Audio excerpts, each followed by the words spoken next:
99% of chess players are stuck. They play chess, they watch some seemingly chess-related videos, but in the best case scenario they still don't improve. The worst case scenario, they are going crazy trying to memorize all of those opening traps you can find on YouTube. There is one key principle that I want to share with you in this video that differentiates whether you truly improve at chess, you make some progress or not. Not only that, but I'm also gonna share with you my system that I use to train to get better at chess myself to achieve my ultimate goal, Grandmaster. What's up, chess player, and welcome to the Journey to Grandmaster, the place where you can improve every single aspect of your chess game. And today it's all about chess training. We are gonna have an intense training, so be prepared for it. By the way, this is the key principle. So if you're just passively watching some videos, if you're just playing games and don't really make any conclusions afterwards, don't analyze it thoroughly, you don't really make any progress and you keep repeating the same mistakes over and over again, and you feel frustrated, you blunder stuff, and it all going in circles. Now, to stop it and finally make a breakthrough in chess, you have to do a so-called deliberate practice. What that means is that you're actively involved into trying to work on chess, trying to deep dive into the position. It doesn't matter if it takes you a lot of time, that's completely fine. And it's not even that important if you find all of the right moves. In fact, if that's the case, then probably the task you're solving is just too simple for your level. So there are two things that are most efficient for you as a chess player to improve your level. The first one is to analyze your games. If you don't do that, then you're just repeating the same mistakes over and over again. No progress whatsoever. That doesn't make any sense. So try to analyze every single game that you are playing. I understand that takes time, but if you really want to improve, you don't need to spend all of your time playing. In fact, that should be like 20% of the time you spend on chess. While there are a lot of videos on this channel where I show how I analyze the games, how I recommend you do it to achieve the maximum performance, in this video I want to share with you the second key activity that you absolutely must do if you want to achieve some progress at chess, namely solving the puzzles, having a high quality puzzle, then trying to involve yourself, dive deep into it, calculate the variations. And once again, it's not about really finding the best solution every time, but rather to learn to think the right way, to focus on the right stuff, and I'm gonna help you with it. You can use this video as well as all of the other videos in this series as your training. You already have a high quality puzzle from a really great book that I enjoy going through, and you can compare your decision-making process, your thought system with mine, and of course then with the right solution to see where you maybe miss some stuff, where your weaknesses lie, so that you can further improve. So I hope you have got the main thing here. It's not about just watching or listening. Even if you have the best coach in the world, it's not gonna bring you anything at all if you don't work actively on yourself. So I highly encourage you to stop the video right now and try to solve this puzzle, why to move, find the best continuation, think about what your opponent can do, calculate the variations, very, very important. You never play chess alone, and come up with the conclusion what you consider the best move for white. Alright, I hope you have succeeded. Now you can relax a little bit, and I'm gonna struggle because I'm gonna dive deep into this position and try to understand what's going on here and what to play. There is no guarantee I'm gonna solve it right. I'm just a human being, but I hope my thought process would be very helpful for you. So we have here this position from the book Grandmaster Calculation. Jakob Agard is the author. I really love this book, amazing one. So here is white to play. First of all, you always need to understand what is the valuation of the position, whether we are almost winning or we are trying to survive. It's very important to understand, to be objective, and to, once again, look for the right things. In this position, I see that the material is equal. Absolutely, 6 pawns for each side, the same number of pieces, the same pieces. And then the second thing we look at, the threats from our opponent. This time it's really huge threats. I mean, our queen is hanging in one move. If we lose the queen and don't give a checkmate immediately, we are just completely busted. Otherwise, the rook on d2 can be taken, but it's not under attack. I mean, it cannot be lost because we have two defenders for it. The king is relatively secure. One thing you really have to be aware of, it's like the most important thing in the position, the king safety. Because if the king is about to get checkmated, it doesn't matter if you have an extra queen, it's not going to help you. But in this case, the kings are relatively secured. There might be some issues along this diagonal if you are not careful. For example, if the queen goes away, then the knight is pinned and it cannot freely move. We have to take that into account. Alright, so now let's think about our opportunities. I always recommend you start with the most active opportunities, checks, captures, and threats. The first step, you have like 3 steps to find the best move in the every chess position. And once again, when you solve something like that, you don't need to be in a hurry, like take the time you need. I understand at first it's going to be slow and you don't have that much time in your game to analyze every single move. But it's a training. If you train well, if you work hard, then in the real game it's going to be much simpler for you, and with the time it's going to be much faster as well. So now we are not in a hurry, let's just consider our opportunities. The first step is to find all of the promising ideas. In chess we call it the candidate moves, so some opportunities that might potentially be interesting for us. The second step is to analyze, to calculate it, compare it, and the third step is to evaluate the resulting positions and make the right decision what should be the best move for us. So what are the active opportunities? Checks. First of all, always checks. The only one here is queen takes h7, but it doesn't help at all because king takes, we don't even have a check to follow because the knight is pinned, and that's just a stupid idea. The second one is captures. We can take here the queen, the rook on d8, the pawn on e6. Okay, the pawn on e6 I can immediately dismiss, that's also stupid. Otherwise, those two feel to be legitimate, so we are gonna get back to it. First, let's just get this circle of potential opportunities. The third step is creating threats. It's a little bit more difficult here because it does not make sense to, I don't know, attack here one of the pieces if our queen is hanging, right? If you do it with the queen, then it's fine, like play queen h4, the queen is not under attack anymore, and we attack the rook. That might be reasonable, but if we attack, let's say, the knight on b8, doesn't help because our queen is hanging. That's a much bigger fish to take a look at. All right, so we have to be active. Apart from rook takes d8 and queen c6, what could be an option?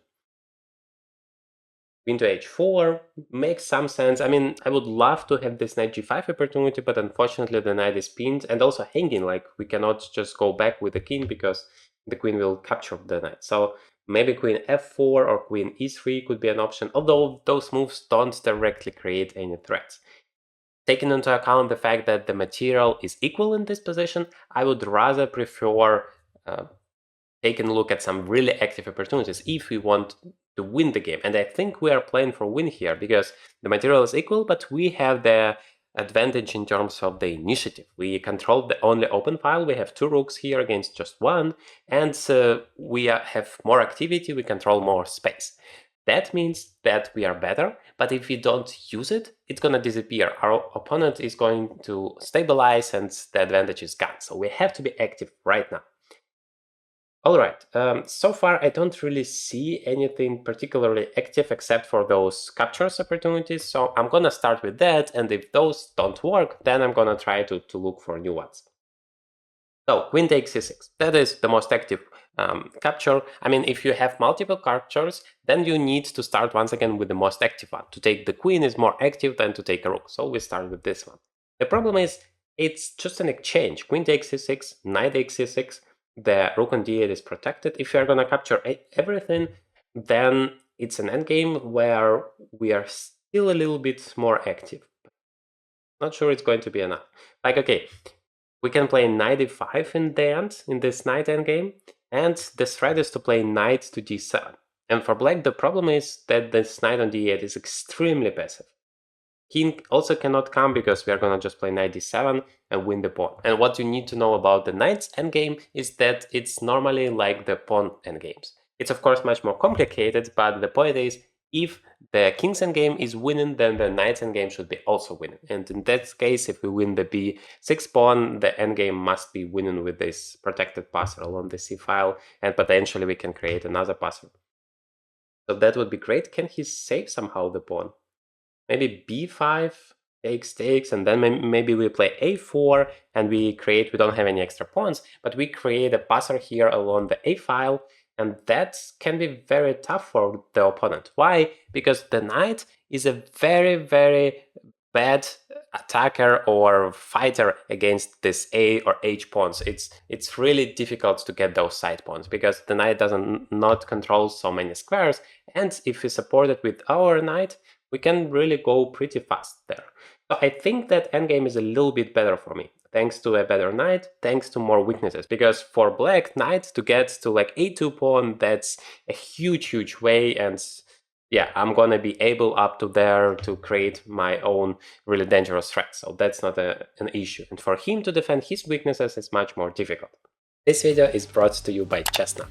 Chestnut is making amazing chessboards that allow you to play online from a real 3D board. They have high quality chessboards, nice looking chess pieces, so that you can enjoy and having fun playing it. Chestnut boards also have so many training functions that I absolutely love to use to my training, and it helps me to improve my chess every day. This is, for example, Chestnut Evo. I love to use it for my trainings, but they have so much to offer you depending on your preferences and your budget. And the best part is you can just use the promo code Journey to Grandmaster or click the link in the description to get a big discount on all of the Chestnut products.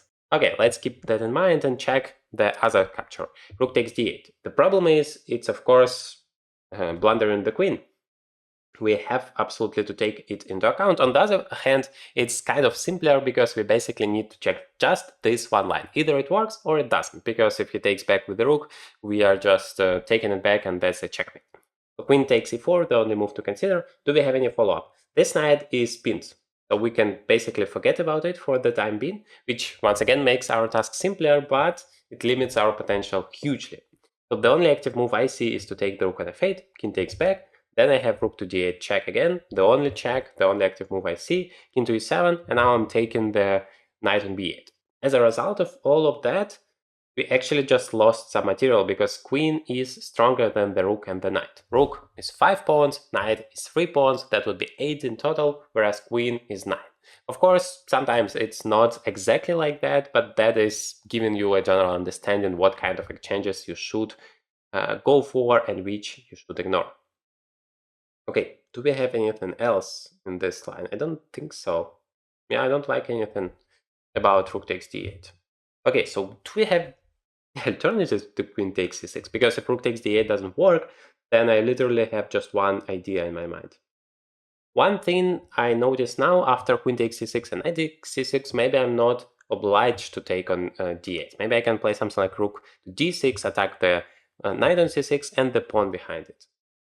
And the knight can't really move because the rook on d8 would be hanging, so I'm kind of paralyzing my opponent, but I'm not sure it's that difficult for him. He can exchange, for example, once, rook takes, and then rook c8. He protects the knight, he wants to bring his king to e7, attacking my rook, and even though I'm more active for a moment, I don't see a big deal. Maybe rook d7, yeah, controlling the second rank, then rook b7 is an idea. Yeah, I still have some initiative there. After queen takes and knight takes rook d6, he's also not obliged to take. He can just ignore it for some time. And the point is I cannot take his knight because my rook on d1 is hanging. So yeah, it's something, but it's not a lot. I don't know, somehow I don't feel that convinced by it. For example, this result in knight endgame, if we exchange everything, that seems to be more interesting. Now I notice another opportunity. If I take the queen on c6, maybe, just maybe, he can take on d2 instead of my queen. And then if my queen goes somewhere, he's gonna take my second rook, and that would be like 2 rooks for the queen, which is generally a good exchange. Yes, I grabbed the b6 pawn though. So queen takes, queen takes b6, rook takes d1. And for example, I just play c5. Well, that doesn't really help. Rook c1, he controls the pawn from behind, and I don't really see that many opportunities to go for. Maybe I can go b4, a4, b5 though, creating 2 connected passers. That would really be dangerous. And the knight cannot really leave b8 because a6 is hanging. So Yeah, that does feel good, especially since he doesn't really have any counterplay. If you are playing against rooks, for example, with the queen against rooks, you need to always think about those rooks, how active they are. Is there an opportunity to create some threats? And in this case, it uh, doesn't seem to be like that. So that should be fine. I just noticed another opportunity, knight g5. It does create a threat. Well, actually, it does not create a threat because the queen is still pinned. I thought queen h7 is a threat, and our opponent has to take it on e4. But then, even if he takes knight takes, knight c6, yeah, still don't feel like it's something huge. I really kind of struggle to find options here. Queen h4, the move I mentioned before. Rook takes, the knight is pinned. He can play something like knight d7, right? And then knight goes to f6, and everything is pretty solid. And this knight is, yeah, really annoying that it's pinned. Although maybe I can play queen e7, and after knight f6 I can play rook d8, threatening checkmate. But even that, you can play rook e8. Seems like everything is more or less solid.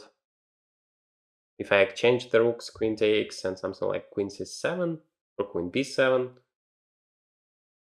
yeah, that is kind of initiative. So queen h4. Maybe he just plays f6. Just, yeah, I understand that is kind of... Ah, wait, the rook is hanging. That's not possible. So I attack the rook 3 times, he must really exchange.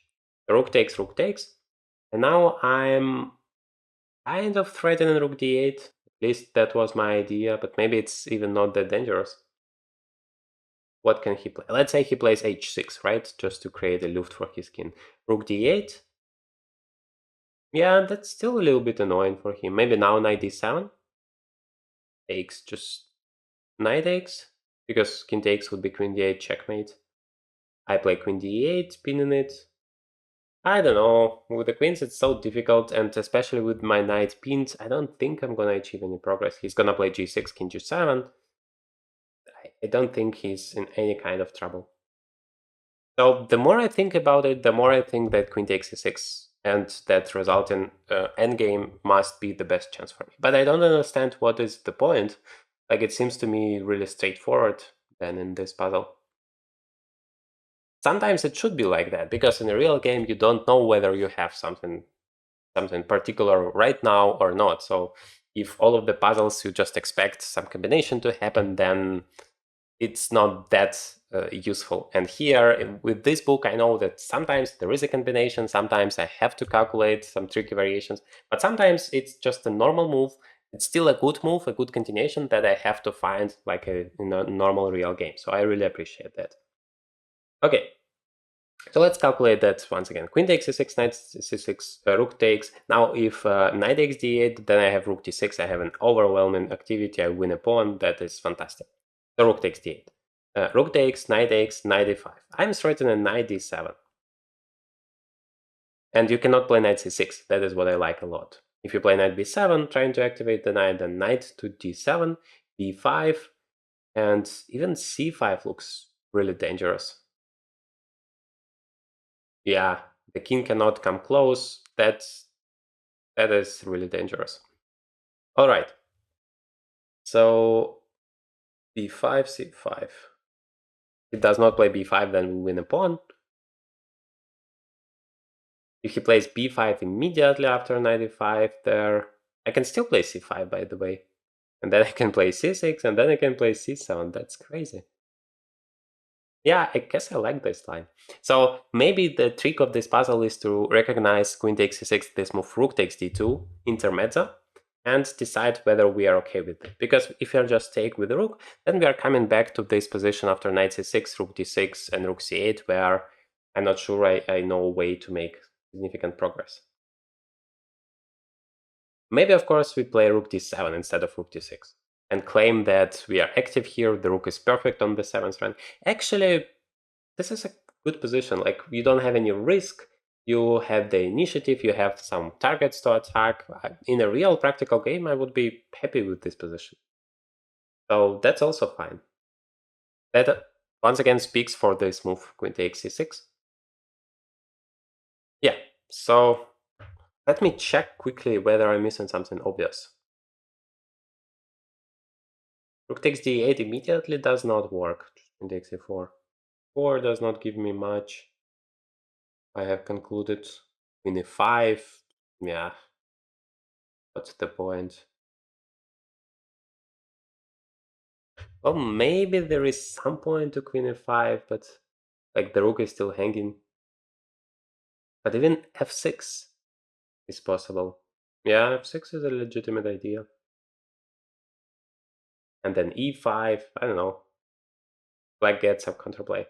Yeah, I guess in a practical game, I would play queen takes c6 and go for that endgame with, I think, good practical chances. Let's see whether that's the right solution. But before I reveal it to you, I really ask you to subscribe to this channel if you are watching it. 85% of the viewers are watching without subscribing. It's taken just 1 second of your time. If you really enjoy the channel, if you find the content useful, I mean, if not, don't subscribe, that's not worth it. But if you enjoy it, then please, that would just take 1 second of your time, but truly would mean a lot for me. I appreciate it a lot. Thank you very much. Now, let's take a look at the solution here. We have a magical button. Knight to g5. The move played was also strong, but okay, let's go back. Apparently, I'm completely wrong here. Okay, so knight g5 seems to be the right move. I have thought about this move, but my problem was that it does not create any threats. It actually does create a threat in terms of taking the rook, which I forgot. I said that the queen is hanging, so that rook takes d8 is not a real threat. But yeah, after knight g5, the queen is protected, and now we have a threat. I just thought that, for example, in this variation, queen takes, knight takes, rook takes, and rook takes. I guess I have calculated it. I say that knight c6 is a move, and then I don't really see a good way to make progress. If rook d6, once again rook c8, and yeah, I said that rook d7 is a good move where we have the initiative. Maybe the point is that the knight is stronger on e4 than it was on f3. Like it could go to d6 and stuff. Let's see. Okay, it's actually another variation I have here. So the book says rook takes d2, rook takes d2, and h6.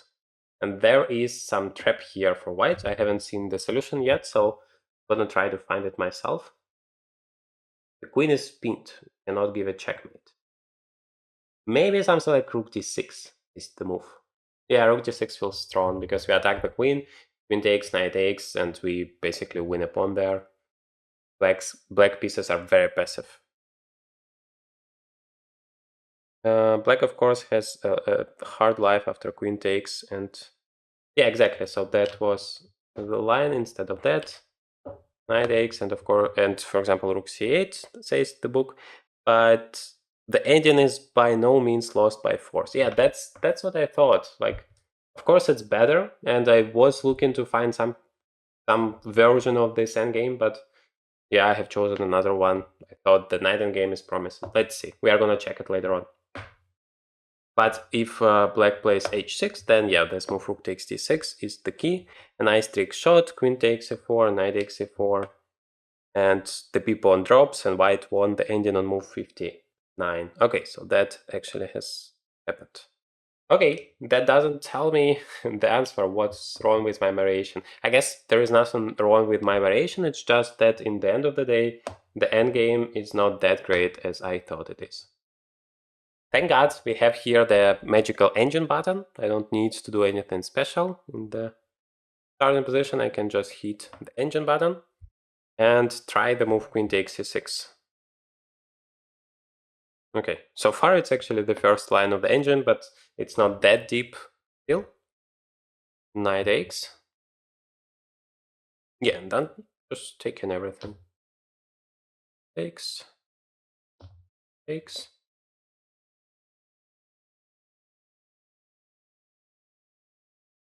Knight takes. And 95 was my idea. That's exactly what the engine says. And it says plus 1.5. Yeah, I understand we have to wait. Now it's already +1. And it's not the super strong engine, of course. But Like for me, the most important thing, I don't know whether this position is objectively in terms of chess science is winning or not. But my point was that practically I would have as white a huge chance to win it. And I really love to play such endgames where I have no pressure and my opponent has to solve like million problems to survive here. If he does all of that, well, he's a great chess player and he has earned a draw. But I guess it's very tough, and I guess I have very good chances. And the engine also confirms it. Like +1 is a pretty good advantage. Of course, you still don't know whether it's winning or it's a draw, but that's very comfortable. Imagine how cool it would be to play chess without ever having opening troubles again. What if I told you I could teach you all openings you will ever need in just 10 days? You get lifetime access to more than 110 pure value video tutorials, almost 100 practical tasks to apply your knowledge immediately into practice, 30 plus bonus videos to dive 10 times deeper, as well as private community where all questions you might ever have are answered daily. Get a $200 limited time discount with the link in the description and forget about all opening pain once and for all.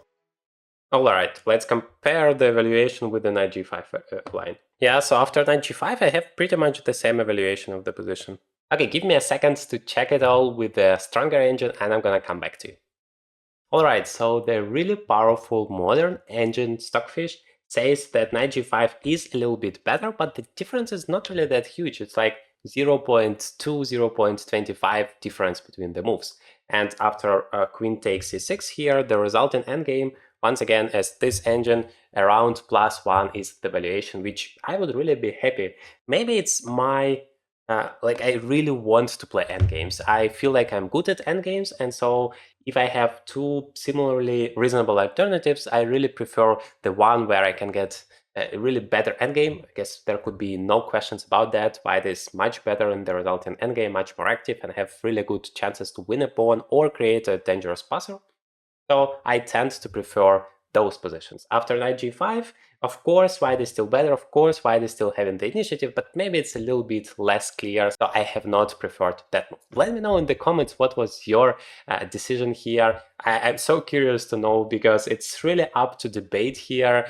It's not that easy for me to say. For example, I don't understand why this move, queen takes c6, is not mentioned in the notes at all in the solution, because that feels like a very reasonable, legitimate move, and it is indeed second best option, and white is still much better according to the engine. So I think my solution is not really bad, because I understand that's pretty simple, like to take here, you take there, you don't need to be international master to see that, but what you have to be international master for is to understand that the resulting position is better for white and you have really good practical chances. Now, I have a challenge for you. If you want to prove that you are better than me, then in this video you have the opportunity to do so. There is a fascinating puzzle that I have solved wrong and you can do right. So that would be fantastic. I mean, I really love such a feeling if you get that. So good luck. Definitely try that. It's very, very useful for you.